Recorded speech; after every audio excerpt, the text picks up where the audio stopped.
Si quieren, me acompañan a Lucas, capítulo 2. Y vamos a estudiar los versículos que van del 1 al 20, pero no los voy a leer de inicio, sino que lo que voy a hacer es ir leyendo conforme vamos avanzando en las porciones que vamos a estudiar esta mañana. Yo creo que una de las realidades que más me llama la atención, y posiblemente algunos de ustedes también, es ver la cantidad de personas que practican todo tipo de celebraciones en estas fechas.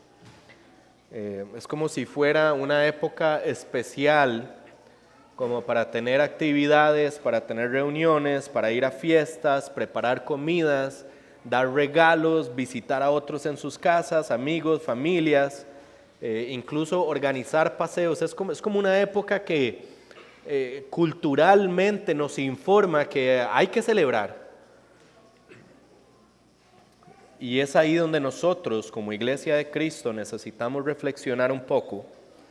Y voy a decirlo de esta manera, incluso en algunos momentos arrepentirnos. ¿Por qué no? Porque nuestra forma de vivir en estas fechas y de celebrar en estas fechas tiende a estar muy informada por la cultura, más que por el Evangelio de Jesucristo. Déjenme darles un ejemplo.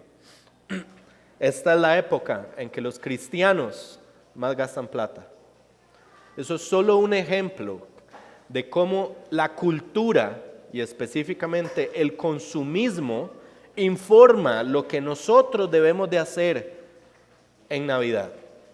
¿Tiene sentido? Más que el Evangelio de Jesucristo. Y por eso digo, es necesario que nosotros reflexionemos de cómo estamos viviendo estas fechas en este año y de si realmente estamos llamados al arrepentimiento incluso. ¿Por qué? Porque nosotros necesitamos generar convicciones bíblicas para abordar cualquier situación o circunstancia que tengamos que vivir en el mundo. Y necesitamos tener convicciones bíblicas para entender por qué es que celebramos Navidad. Es importante, pero la iglesia necesita escuchar eso. La iglesia necesita escuchar cuál es el motivo de celebración en estas fechas. De tal manera que no vivamos estas fechas como las vive el mundo. La Biblia nos enseña que la verdadera razón para celebrar en esta época es Cristo. Y hay algo aquí que es muy importante. Nosotros no celebramos el cumpleaños de Jesucristo. ¿Okay? No sabemos en qué fecha del año nació Jesucristo. Esto no es un cumpleaños. La Biblia no lo dice, la tradición tampoco nos habla de claridad en qué momento del año nació Jesucristo. Es incluso hasta probable que por el hecho de que los pastores hubieran estado pastoreando unas ovejitas en medio de la noche, en estas fechas en Israel es sumamente frío. Eso es poco probable que lo hubieran estado haciendo en el invierno de Israel. Entonces no es el cumpleaños de Jesucristo. Nosotros tuvimos la experiencia un día de estos recientemente que una familia decidió hacerle un queque a Jesucristo y le cantaron cumpleaños a Jesucristo porque ellos en su mente entendían que el 24 o 25 de diciembre es realmente el día que Jesucristo nació, ¿no? Eso no lo sabemos. Ahora, nosotros celebramos el nacimiento, es diferente. Celebramos que Jesús nació, no celebramos el día que nació, no celebramos un día o una fecha, celebramos un evento. El evento específico es el nacimiento de nuestro Señor y Salvador Jesucristo. Eso es lo que nosotros celebramos, el evento en donde el Dios eterno se hizo como un ser humano y tomó nuestra naturaleza, nació de una virgen y lo hizo con el propósito de perdonar los pecados de los pecadores que habían en el mundo. Eso puede sonar como redundante, pero no lo es. Perdonar los pecados de los pecadores, ustedes y nosotros, que estábamos en este mundo. Y el resultado de ese perdón es nuestra paz con Dios y es nuestra salvación. Si hay algo que nosotros debiéramos de estar celebrando en este momento, es que hemos sido perdonados y reconciliados con el Padre como resultado de la encarnación de Jesucristo. Ese es el motivo de celebración, que todos debiéramos de estar pegando brincos. Estuve observando un video de una persona que le comunica una gran noticia y la persona pegaba brincos, ¿verdad? Y es eso como que es tanta la alegría que no sabía ni cómo reaccionar, ¿verdad? Pegaba brincos, gritaba, se emocionaba. Bueno, así debiéramos de estar cada uno de nosotros también. Lo que ha pasado en la persona de Cristo es lo mejor que nos pudo haber pasado en la vida. Y no hay un regalo, no hay una obra, no hay una acción tan siquiera que sea comparable en valor con lo que Cristo hizo en favor de nosotros los creyentes. Déjenme darles una afirmación bien precisa.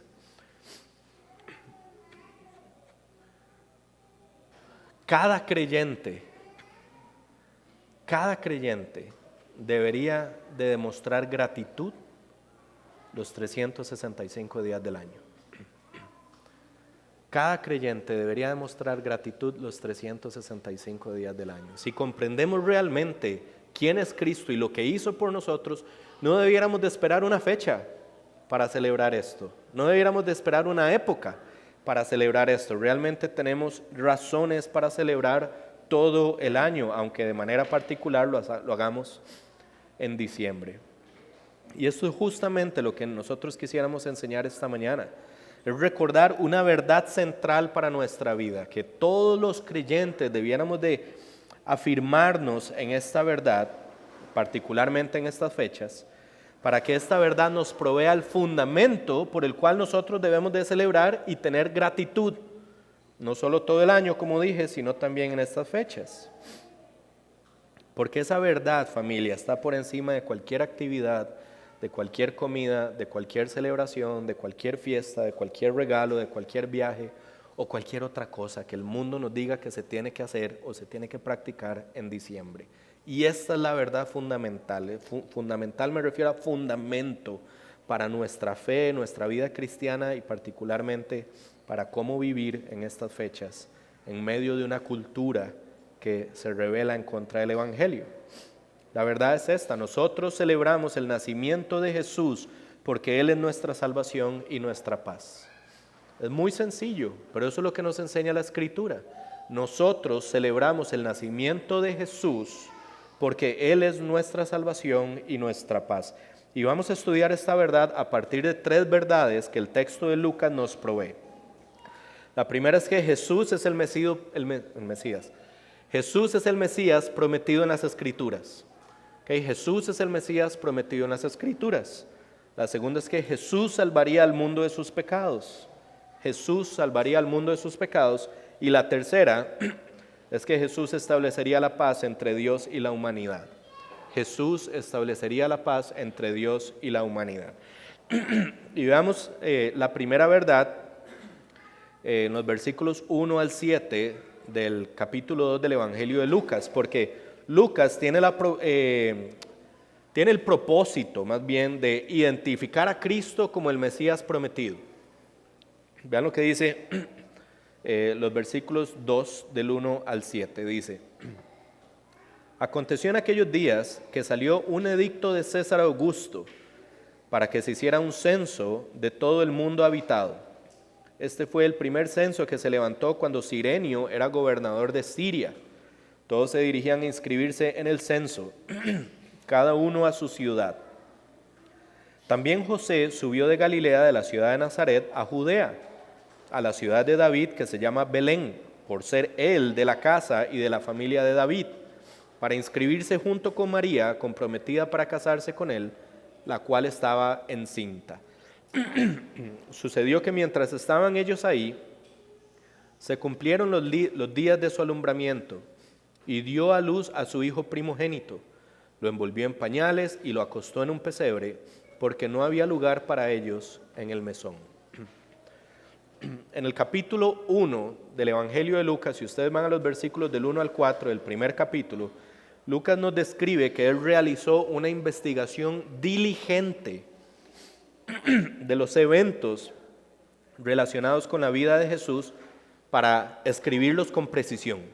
Okay, este es el Evangelio de Lucas, podríamos así decirlo de esta manera, la obra o el resultado de una investigación diligente de Lucas, que es tanto médico como historiador, para poner por escrito los eventos relacionados con la vida de Cristo en orden, de tal manera que Teófilo, que es el que recibe estas cartas, lo pueda comprender con claridad. Ahora, evidentemente no era solo para Teófilo, también es para nosotros, de tal manera que nosotros podamos comprender los eventos relacionados con la vida de Cristo con la mayor claridad y precisión posible. Ahora, no solo es esta obra de Lucas que él se dedicó a investigar con diligencia, sino que también está la inspiración del Espíritu Santo que nos asegura, o por lo menos podríamos decir, tenemos delante de nosotros un documento sumamente confiable. ¿Okay? Nunca se ha encontrado nada en ninguno de los evangelios que uno pueda decir es contrario a la historia de la humanidad, o que haya algún documento externo a la Biblia que diga esto es incorrecto. Eso nunca ha pasado. Ahora, vean qué lindo. En el capítulo 2, Lucas tiene la intención de describirnos los eventos relacionados con el nacimiento de Jesucristo, pero no solo eso, sino que él tiene la intención de que nosotros podamos reconocer cómo Cristo es el cumplimiento del Mesías prometido en el Antiguo Testamento. Entonces Lucas nos empieza a decir algunos eventos históricos. Primero que nos describe es que Jesús nació cuando César Augusto era emperador de Roma. César Augusto fue posiblemente el primer emperador de Roma, si no me equivoco, y fue emperador en Roma más o menos del año 31 antes de Cristo al año 14 después de Cristo. Mientras él era emperador en Roma, Cirenio, que se nos describe ahí en el texto, también era uno de los gobernadores de Siria. O sea, Lucas lo que está diciendo, esto ocurrió en un momento histórico en la humanidad. Esto no es un invento. Cualquiera puede ir a confirmar que Augusto fue emperador y que Cirenio fue gobernador en el mismo momento.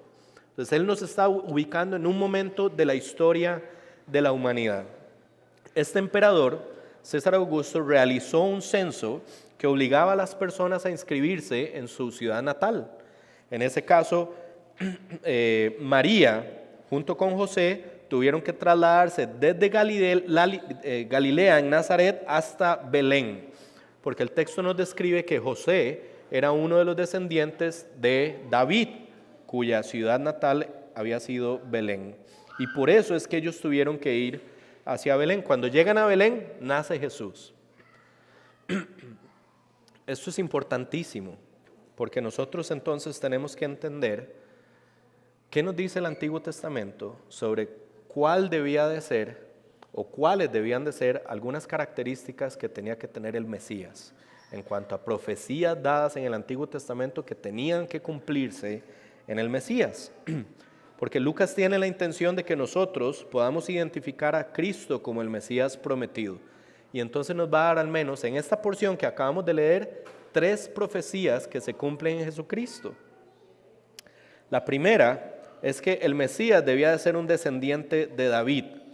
En 2 de Samuel capítulo 7 versículo 12 se nos dice lo siguiente: cuando tus días se cumplan y reposes con sus padres, eso se lo está diciendo a David, cuando tus días se cumplan y reposes con tus padres, o sea, cuando ya hayas muerto, levantaré a tu descendiente después de ti, el cual saldrá de tus entrañas y estableceré su reino. Eso es una forma en la que muchas personas pueden pensar que se está refiriendo a Salomón, pero en realidad se ha entendido históricamente que es una profecía de Cristo, porque este reino es un reino eterno, es un reino inamovible, es un reino que perdura por todas las generaciones. Entonces vemos que Dios le está diciendo a David que después de él, de su familia, él iba a levantar un reino y el rey de ese reino iba a ser rey por siempre.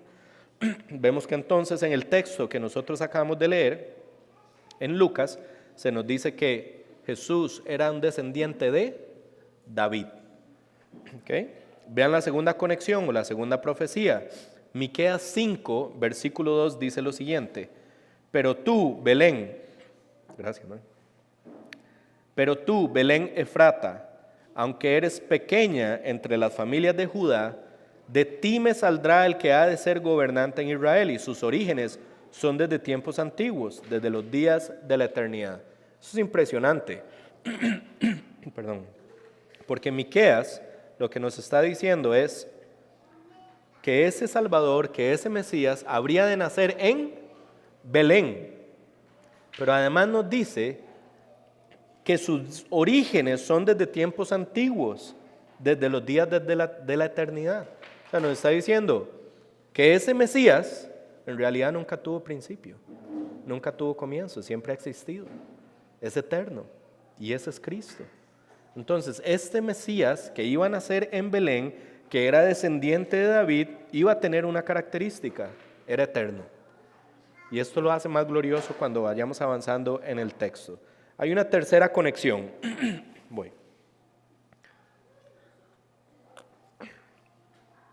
Y esa tercera conexión se nos describe en Isaías 7, versículo 14. Dice: por tanto, el Señor mismo les dará esta señal: una virgen concebirá y dará a luz a un hijo, y le pondrá por nombre Emmanuel. Y vemos en el pasaje que María, estando comprometida, estaba encinta. Si uno se regresa al capítulo 1 de Lucas, nos va a decir cómo fue el anuncio del ángel a María en cuanto a su nacimiento. Entonces, vean qué interesante. En esos 7 capítulos iniciales, versículos iniciales del capítulo 2, Lucas tiene el interés de identificar a Jesús como el Mesías prometido y nos describe en su narración de cómo ocurrieron los eventos relacionados con el nacimiento de Cristo, cómo 3 profecías se están cumpliendo en Cristo. Es como que Lucas quiere que nosotros digamos: vean cómo nació Cristo, y ahora vayamos al Antiguo Testamento y veamos lo que nos describe el Antiguo Testamento de quién debía de ser el Mesías, y Cristo lo cumple. Entonces, Él tiene el interés de que sus lectores puedan decir: ah, vean, sí, claro, este Cristo cumple con lo que Dios había prometido en el Antiguo Testamento. Vean qué impresionante, nada más para que podamos entender un poquito más todo lo que está pasando aquí. 9 meses antes del nacimiento de Jesús, un ángel se aparece y le dice a María: vas a concebir por medio del Espíritu Santo. María queda embarazada y se cumple la profecía de Isaías: una virgen concebirá a un hijo. 9 meses antes. Ahora, ¿quién es esta virgen? Si ustedes van a las genealogías de Mateo y de Lucas, ambas nos describen que tanto María como José son descendientes de David. O sea que la virgen que Dios escogió para que concibiera por medio del Espíritu Santo era descendiente de David, cumpliendo la profecía de 2 de Samuel. Pero no solo eso, sino que 9 meses después del anuncio del ángel, María está a punto de dar a luz, pero están en Galilea, en Nazaret, una región al norte de Israel. Si Jesús nace en Galilea, en Nazaret, no se cumple la profecía de Miqueas, que debía de nacer en Belén. Entonces, esto es lo más impresionante. ¿Qué hace Dios? Hace que el hombre más poderoso del mundo en aquel momento de la historia, que es el emperador César Augusto, haga un censo. Y ustedes saben para qué hacían los censos los gobernantes: para jactarse, porque los censos era: vamos a ver cuántas personas tenemos en nuestro reino, para saber cuántas personas son mis súbditos. Entonces era un tema de ego y de jactancia para los gobernantes. Y en medio de esa jactancia, lo que menos se imagina la gente es que Dios está actuando para que a través de ese censo, José y María tengan que desplazarse hasta Belén, que está como al sur oeste un poquito, para que Jesús nazca justamente en Belén y se cumpla entonces la profecía dada en Miqueas. O sea, lo que vemos detrás de Lucas 1 al 7 es la soberanía de Dios obrando de manera milagrosa para que nosotros podamos comprender que Jesús es verdaderamente el Mesías que Dios mismo había profetizado en el Antiguo Testamento. Esto es algo precioso. Lucas no quiere que tengamos ninguna duda de que Jesús es el Mesías prometido. Ahora bien, vean qué lindo. Si Jesús es verdaderamente el Mesías prometido, en el Antiguo Testamento esa era la primera verdad, entonces Jesús es el único que puede salvar. ¿Okay? Si Él es el Mesías, entonces es el único que puede salvar, y esto nos lleva a la segunda verdad. Jesús es el Mesías que vino para salvar al mundo de su pecado. Vea lo que dice Lucas capítulo 2, versículos 8 al 12. En la misma región, eso se nos está describiendo como un acontecimiento, algo que está ocurriendo al mismo tiempo. El nacimiento de Jesús está ocurriendo en Belén y al mismo tiempo está ocurriendo este evento que se nos describe en el capítulo 2, es simultáneo. En la misma región había pastores que estaban en el campo, cuidando sus rebaños durante las vigilias de la noche. Y un ángel del Señor se les presentó, y la gloria del Señor los rodeó de resplandor y tuvieron gran temor. Pero el ángel les dijo: no teman, porque les traigo buenas nuevas de gran gozo que serán para todo el pueblo. Porque les ha nacido hoy en la ciudad de David un Salvador, que es Cristo el Señor. Esto les servirá de señal: hallarán a un niño envuelto en pañales y acostado en un pesebre.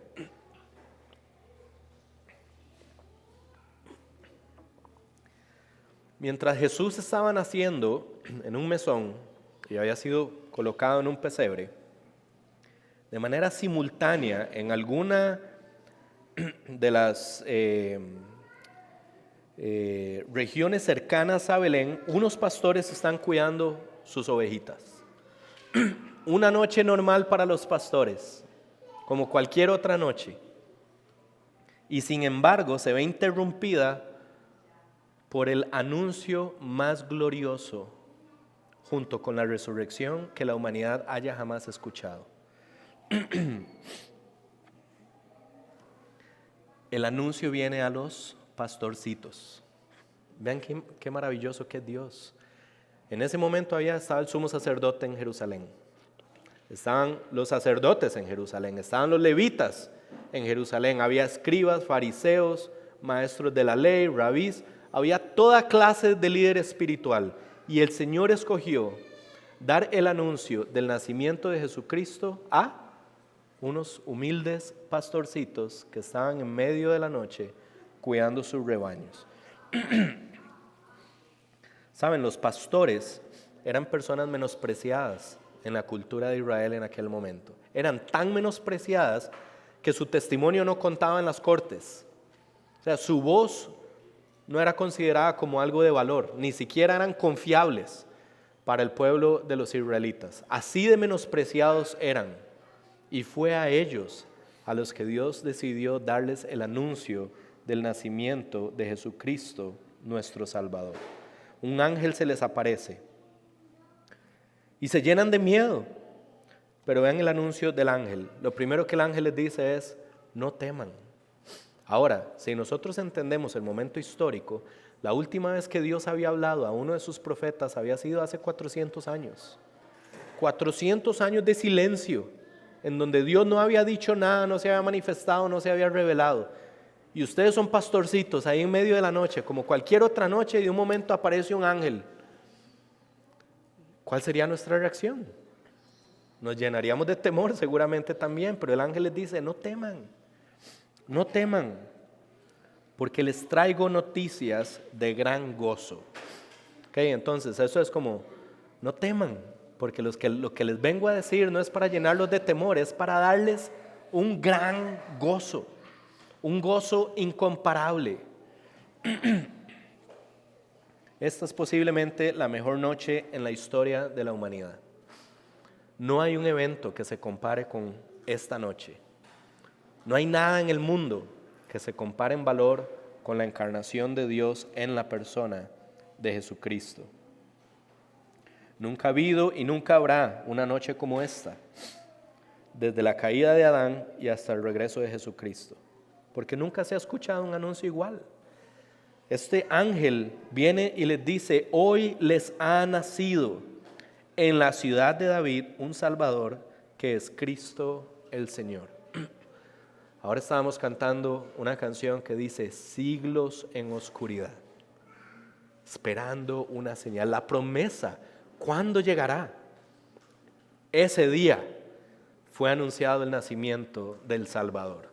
Lo que la humanidad por siglos había estado esperando, su Salvador había finalmente nacido en la ciudad de David. Y evidentemente ese que nació es Jesús. Entonces ahora Lucas quiere decirnos, de los versículos 1 al 7, yo les describí quién es este niño que cumple las profecías del Antiguo Testamento. Ahora, este niño, que es Jesús, también le fue anunciado a los pastores cuando estaban en medio de su vigilia. Y más adelante les va a decir, esto les va a servir de señal. Es como que si el ángel les estuviera diciendo, vayan y confirmen lo que yo les estoy diciendo. Se los van a encontrar de esta manera. Se lo van a encontrar envuelto en pañales, acostado en un pesebre. Ahora, esto es bien importante, porque se piensa que este lugar donde Jesús nació era un lugar donde estaban los animales, porque el lugar donde dormían las personas, todos estaban llenos. Producto del censo, había muchos viajeros, posiblemente todos los lugares ya estaban ocupados. Entonces, ¿cuál era el porcentaje de niños que habían nacido esa misma noche y que estaban acostados, envueltos en pañales en un pesebre? Era mínimo. O sea, el único que puede cumplir eso era Cristo.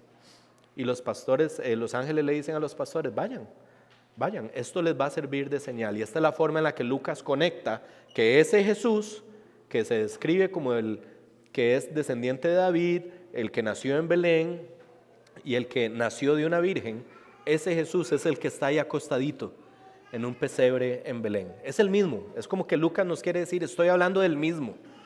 Hay dos eventos ocurriendo en dos lugares distintos y ambos están ocurriendo en función de este bebé que esté ahí acostadito en un pesebre. Y déjenme decirles lo que escribe J.C. Ryle, esto es precioso, en cuanto a este Salvador, Cristo el Señor, dice: las tinieblas espirituales que habían cubierto la tierra durante miles de años iban a desaparecer. El camino al perdón y a la paz con Dios iba a ser abierto a todo el género humano. La cabeza de Satanás iba a ser aplastada. Se iba a proclamar la libertad a los cautivos y recuperación de la vista a los ciegos. Se iba a proclamar la poderosa verdad de que Dios podía ser justo y sin embargo por amor a Cristo justificaría al impío. Ya no había que ver la salvación a través de tipos y figuras, sino abiertamente y cara a cara. El conocimiento de Dios ya no estaría restringido a los judíos, sino que sería ofrecido a todo el mundo gentil. Los días del paganismo estaban contados. Estaba a punto de ponerse la primera piedra del reino de Dios. Si esto no eran buenas noticias, no ha habido nunca noticias que merezcan ese nombre. ¿Qué anuncio? Ha nacido el Salvador. Ha nacido el Salvador. Y saben que el propósito de la vida de Cristo fue anunciado desde la primera noche. Desde el momento en que nació, estos ángeles clamaron, y este ángel y después los ángeles cuando cantan, este es el Salvador. O sea que el nacimiento de Cristo viene acompañado con el propósito por el cual nació. Y ese propósito es salvar al mundo de su pecado, lo que implica, a su vez, que el mundo necesita ser salvado. Que el mundo está compuesto en la totalidad por seres humanos que necesitan ser salvados.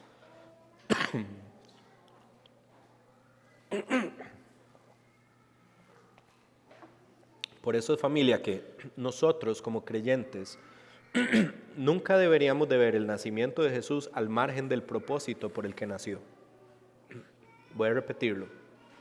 Como creyentes, nunca deberíamos de ver el nacimiento de Jesús al margen del propósito por el que nació. Porque no solo celebramos el nacimiento de un bebé, discúlpenme, perdón. Tengo como un mes de estar así. nosotros no celebramos solamente el nacimiento de un bebé, celebramos el nacimiento de Jesús, que había estado por la eternidad con el Padre. Celebramos el nacimiento de Jesús, que por amor a los pecadores se hizo como un ser humano y tomó naturaleza de siervo. Celebramos el nacimiento de Jesús, que no consideró el ser igual al Padre como algo que aferrarse. Celebramos el nacimiento de Jesús porque Él fue el que vivió la vida perfecta sin cometer un solo pecado. Celebramos el nacimiento de Jesús porque Él fue condenado injustamente y crucificado y clavado en una cruz para el perdón de nuestros pecados. Y celebramos el nacimiento de Jesús porque este Jesús fue el que venció a la muerte, dejando el sepulcro vacío, proclamando su victoria pública sobre Satanás, el pecado y la muerte. Familia, si desconectamos la obra de Cristo del nacimiento de Cristo, no tenemos nada que celebrar. No es solo un bebé, no es cualquier bebé. Es Dios hecho hombre, el Salvador divino, viniendo a salvar a sus criaturas, entre las cuales no había ni una sola que mereciera tal acto de misericordia, de amor y sacrificio.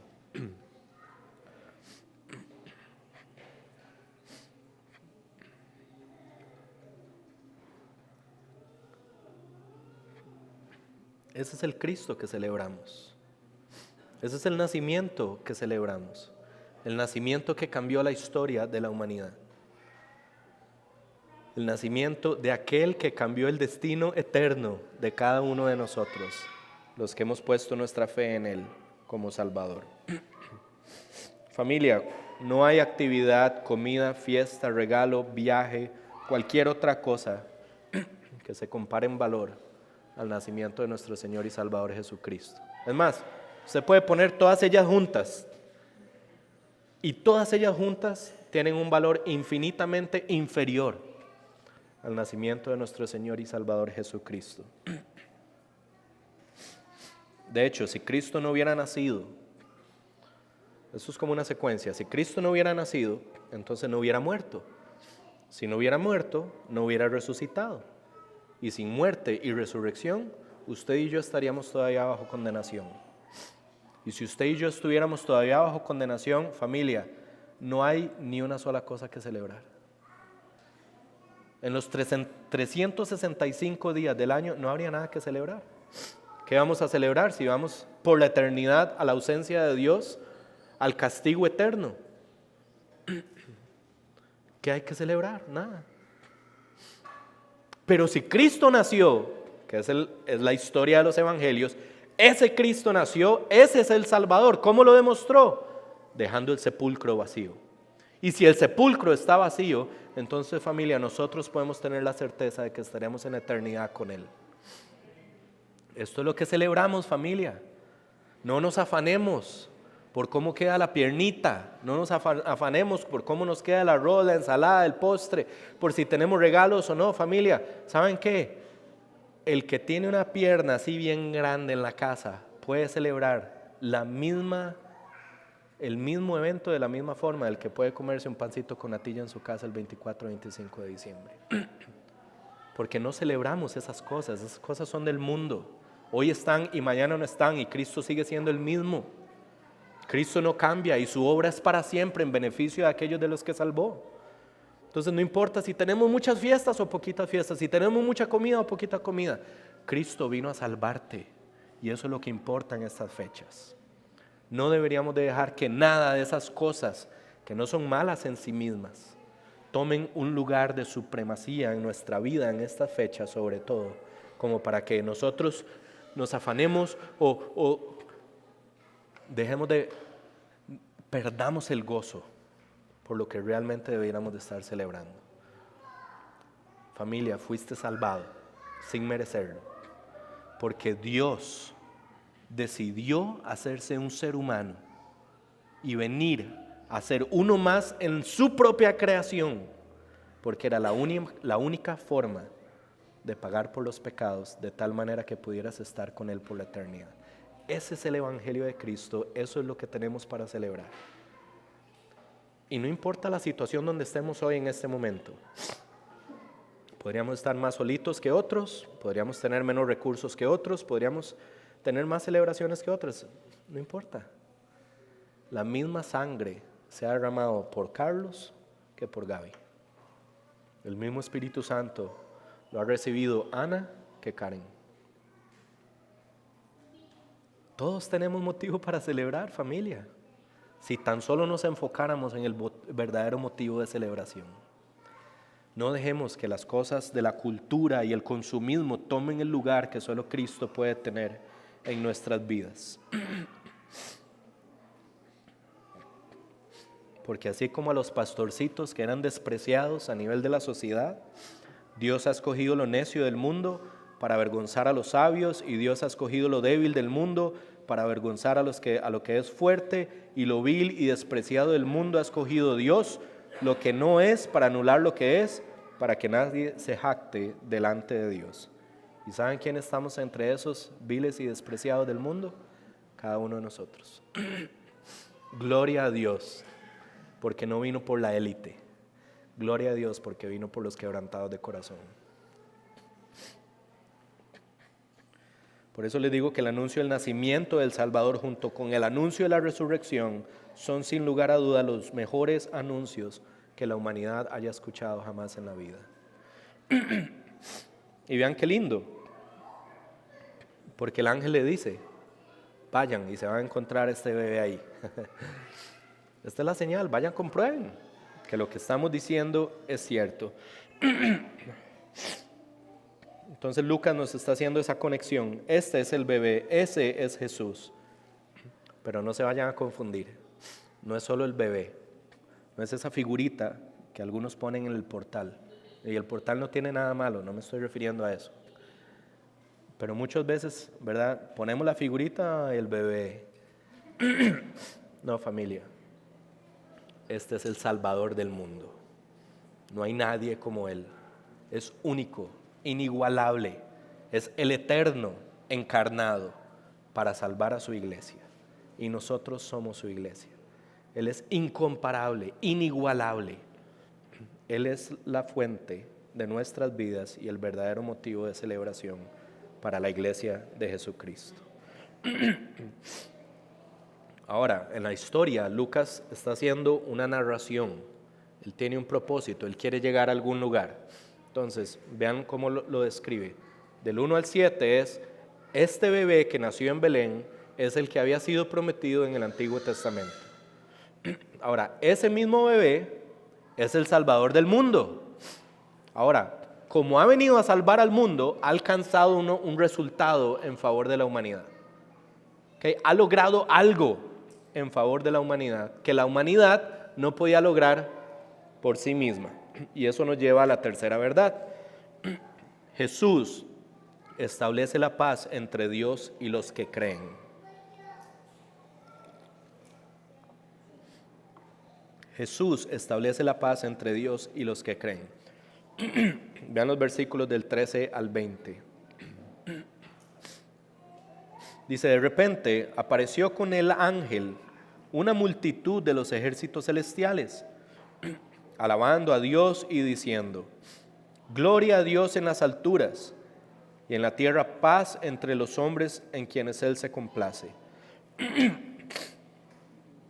Cuando los ángeles se fueron al cielo, los pastores se decían unos a otros, vayamos pues a Belén y veamos esto que ha sucedido, que el Señor nos ha dado a saber. Fueron a toda prisa y hallaron a María y a José y al niño acostado en el pesebre. Cuando lo vieron, dieron a saber lo que se les había dicho acerca de este niño. Y todos los que lo oyeron se maravillaron de las cosas que les fueron dichas por los pastores. Pero María atesoraba todas estas cosas, reflexionando sobre ellas en su corazón. Y los pastores se volvieron glorificando y alabando a Dios por todo lo que habían oído y visto, tal como se les había dicho. Imaginémonos que nosotros somos esos pastorcitos y vemos este ángel que nos da este anuncio. Y de un momento a otro ya no es solo el ángel, ahora es una multitud de ángeles que anuncian el nacimiento del Salvador. ¿Se imaginan qué momento? ¿Qué experiencia?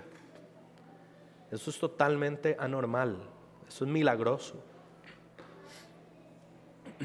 Y este era su canto: gloria a Dios en las alturas y en la tierra paz entre los hombres en quienes Él se complace. Este es el texto que posiblemente es central de toda esta sección, porque básicamente este es el testimonio de los ángeles sobre Cristo. Ahora, quiero que pensemos un poquito en quiénes son los ángeles, para entender lo que ellos están anunciando en este momento, ¿ok? En Génesis 1, por ejemplo, se nos describe que los ángeles fueron creados antes de la humanidad. Primero fueron creados los ángeles y después fue creado el ser humano. O sea que los ángeles presenciaron la obra de Dios de formar a alguien del polvo de la tierra a su imagen y semejanza. No eran los ángeles. Los ángeles no fueron creados a imagen de semejanza de Dios. Ese distintivo, ese valor, Dios escogió dárselo al ser humano y los ángeles lo vieron. De tal manera que los ángeles podían decir, esa criatura es especial, no es como las demás criaturas, es especial. Dios decidió poner en ellos su imagen y semejanza.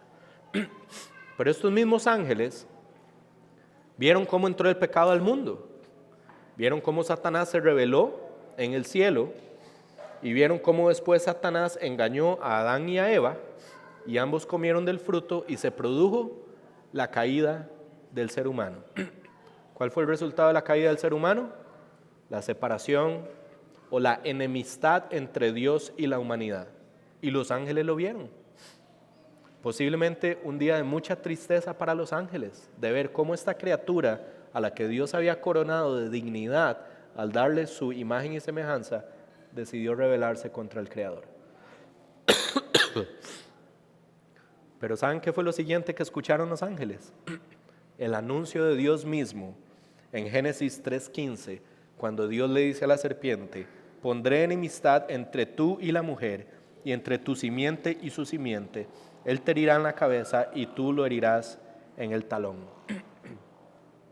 Ahora los ángeles entienden, wow, Dios va a destruir a la serpiente y va a redimir al ser humano. Esto es algo glorioso. O sea, los ángeles no son Dios, no lo saben todo.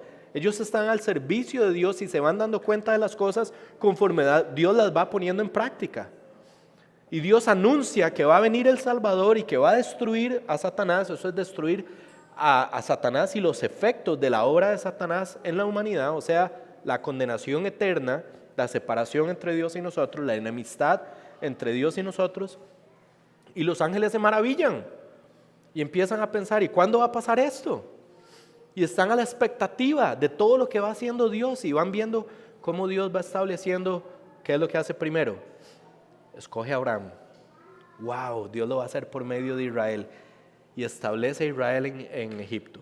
Después los saca para sentarlos en la tierra prometida. Wow, vean todo lo que va haciendo Dios, pero no saben todavía cuándo va a venir el Mesías. Y de un momento a otro es el momento en donde en la corte celestial se decide, Cristo, esta es la noche. Esta es la noche donde vas a ser implantado en el vientre de María.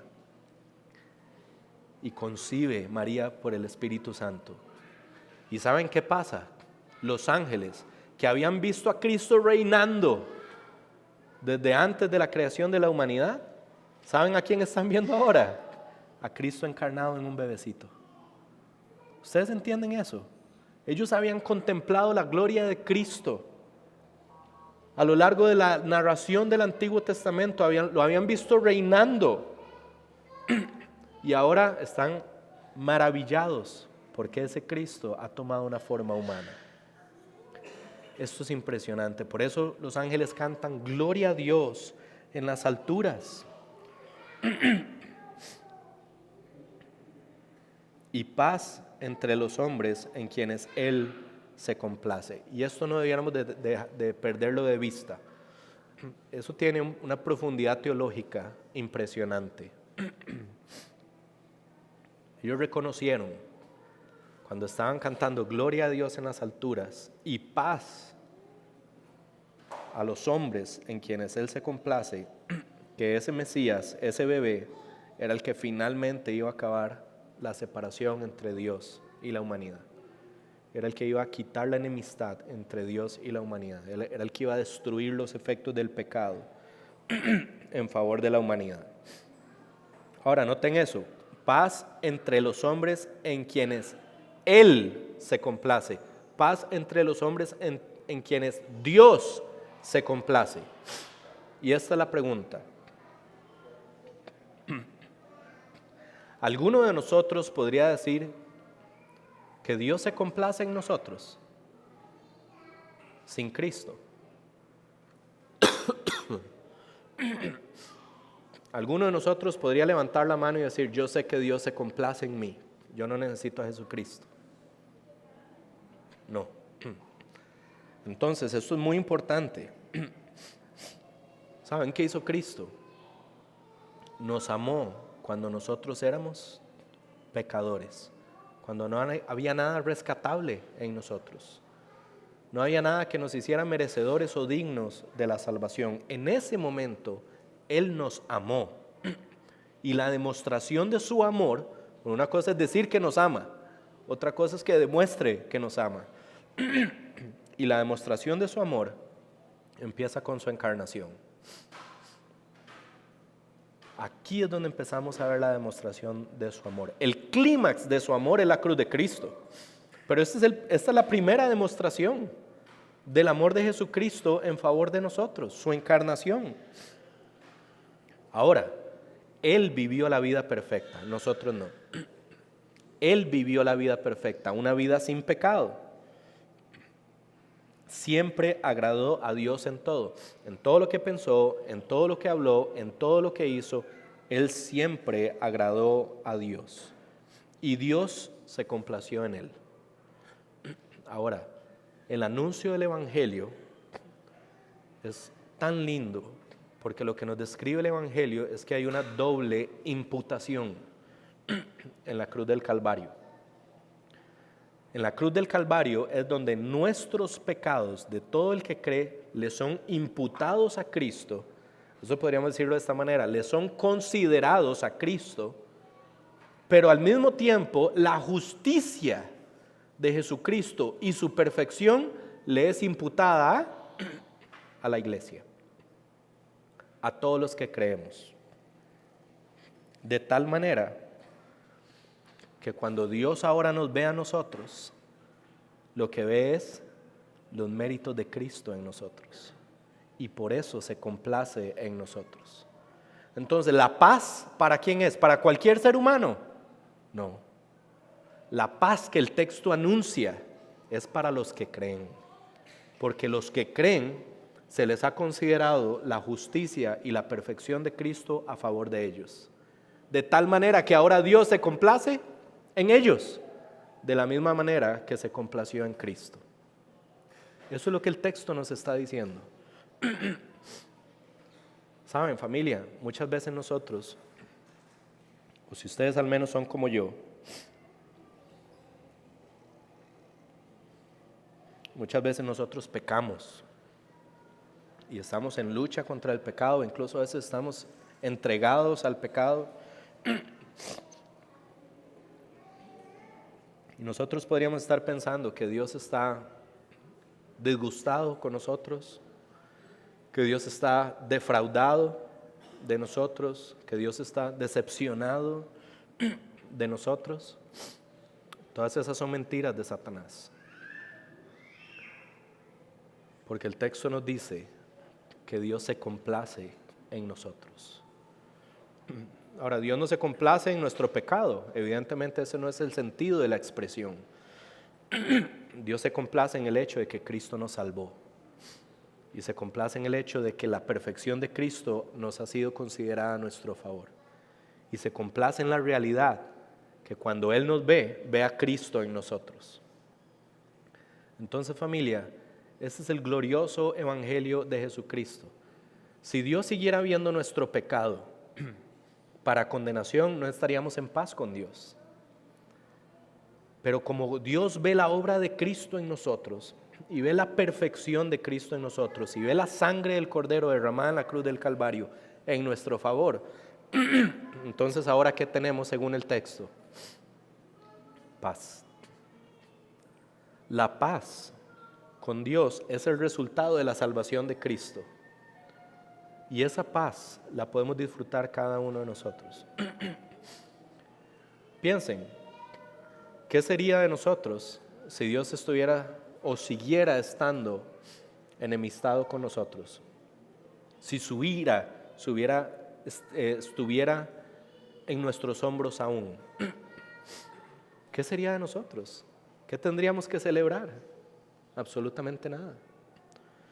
Pero aquí es donde el texto nos dice, no solo es el Mesías prometido en el Antiguo Testamento, ese Mesías es el Salvador y el resultado de su salvación es la paz con Dios. Y como tenemos paz con Dios, podemos tener paz entre nosotros y podemos disfrutar de esa paz que sobrepasa todo entendimiento, pero que protege el corazón de los que están en Cristo.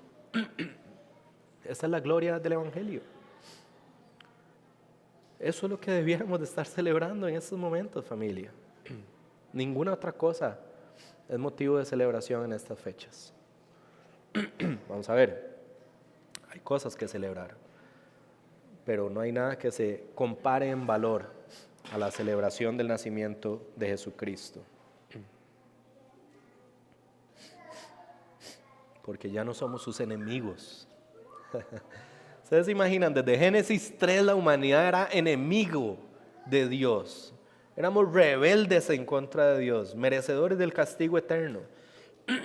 Y ahora Dios no solo no nos llama enemigos, ahora Dios, como resultado de la obra de Cristo en la cruz, nos llama sus hijos. Sus hijos. Saben, yo tengo ahí a Feli y a Lenita, y yo no soy perfecto, y pecan, pero mi amor no se va. Y yo no soy perfecto. ¿Se imaginan a Dios como padre, viendo a sus hijos pecar de manera continua y saber que su amor no cambia nunca por nosotros? Ahora, no lo tomen a mal. Yo no les estoy dando libertad para que pequen, jamás en la vida. Lo que estoy diciendo es que cuando pecamos, familia, tenemos un Salvador al que podemos apelar. Y podemos decirle a Satanás, Satanás, llévese todas esas mentiras. Porque hay una verdad. Cristo alcanzó la paz entre Dios y nosotros.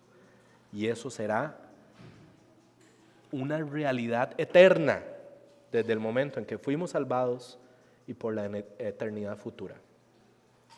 La paz y la reconciliación entre Dios y nosotros, que es el resultado de la salvación que Cristo alcanzó en la cruz del Calvario por nosotros, es una realidad que nunca se romperá, jamás será violentada y permanecerá por la eternidad. Estos pastorcitos van y van buscando por Belén y se encuentran en un mesón a un niño acostado en pañales en un pesebre, tal y como los ángeles lo habían anunciado. Y esto es glorioso, porque entonces ahora entendemos en la narración de Lucas lo que Lucas quiere hacer con nosotros. Lo que Lucas quiere decir es, ese niñito es el Mesías prometido. Y nuestra fe debiera estar solamente en Él, porque es el único que puede salvar. Fuera de Él no hay salvación. Fuera de Él simplemente estamos a la espera de la condenación eterna. ¿Y saben qué hacen estos pastorcitos? Se devuelven a sus funciones glorificando y alabando al Señor. Es posible que ellos hayan sido los primeros creyentes. ¿Y qué hicieron? ¿Cuál es la respuesta de estos pastores a la salvación en Cristo? Glorificar y alabar al Señor. ¿Saben? Todas las personas que hemos sido perdonadas por Cristo y hemos sido reconciliadas con el Padre a través de Cristo, debiéramos de estar en una continua glorificación, adoración y alabanza de nuestro Salvador. Por eso al inicio yo les decía un poquito, esto es más como aplicación.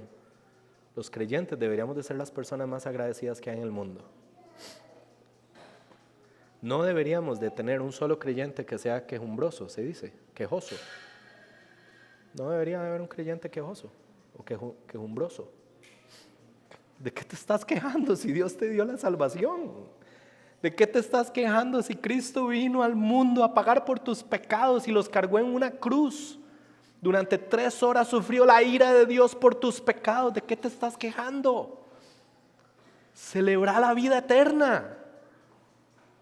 Glorifica a Cristo, alábalo, disfruta de Él, da gracias en todo momento. Repito, den gracias, eso es lo que dice Pablo en Filipenses 4:4, porque nosotros no estamos viviendo una sola realidad espiritual que realmente merezcamos, sino que toda realidad espiritual que usted y yo estamos viviendo en este momento es el resultado de la gracia inmerecida de Cristo en nuestro favor.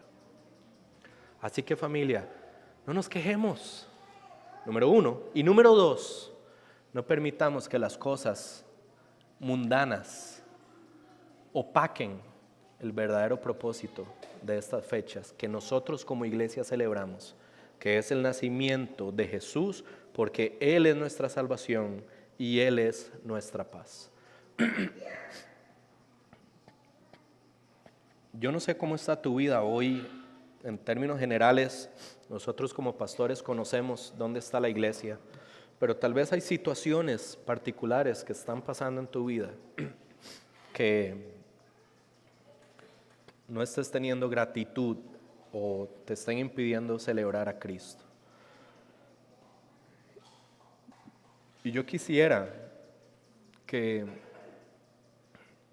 a través de esta predicación de hoy, nosotros podamos examinarnos cómo estamos en nuestros corazones.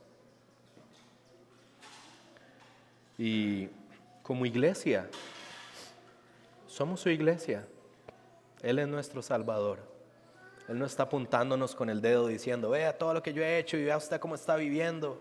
Vea usted esa queja constante o vea usted ese malestar continuo que tiene con todas las cosas. Él no es así. Así somos nosotros, pero Él no es así. ¿Saben qué es lo que Él quiere? Él quiere que en este momento, si estás reconociendo que hay áreas en tu vida donde Él no está gobernando, Él lo que quiere recordarte que vino para salvarte.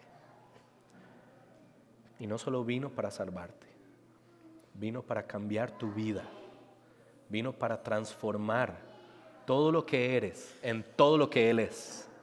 Ese es el proceso de santificación. Y es como si te estuviera diciendo, ven, ven. No vayas a ningún otro lugar, porque en ningún otro lugar vas a encontrar lo que solo yo te puedo dar. Y por eso en Isaías Él dice, vengan a las fuentes, vengan, coman gratis la comida que no perece. Eso solo se lo puede dar Cristo al alma de cada uno de nosotros. Si necesitas hoy de Cristo, tómense unos minutos. Vamos a tomar un minuto y examinen sus corazones.